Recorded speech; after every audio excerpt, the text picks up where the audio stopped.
По кратката стабилизација, бројот на заразени со ковид во Тетовско повторно почна да расте. Се полни и клиничката болница.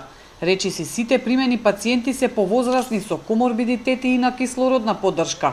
За сега има слободни места, но ако бројот продолжи да расте, ќе се приспособуваат и други оделенија за прием на заразени. Оти модуларната болница, покрај најавите дека ќе се изгради во јануари, се уште не е комплетно готова.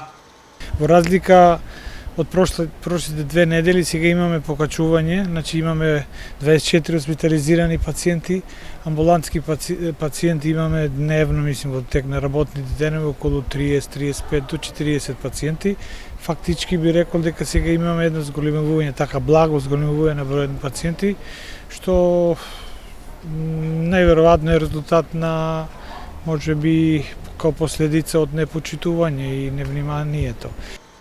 Опаѓањето на бројот на заразени на ниво на државата изминатиот период ги опушта граѓаните, но тоа е најголемата грешка, велат лекарите. Потсетуваат дека битката со вирусот се уште не е завршена. Граѓаните треба да внимаваат дека се уште сме во војна со вирусот, така да не се олабавуваат никако во никој случај, маска, дистанца обавезно. И сите тие што имаат симптоми задолжително да се јават кај својот матичен лекар.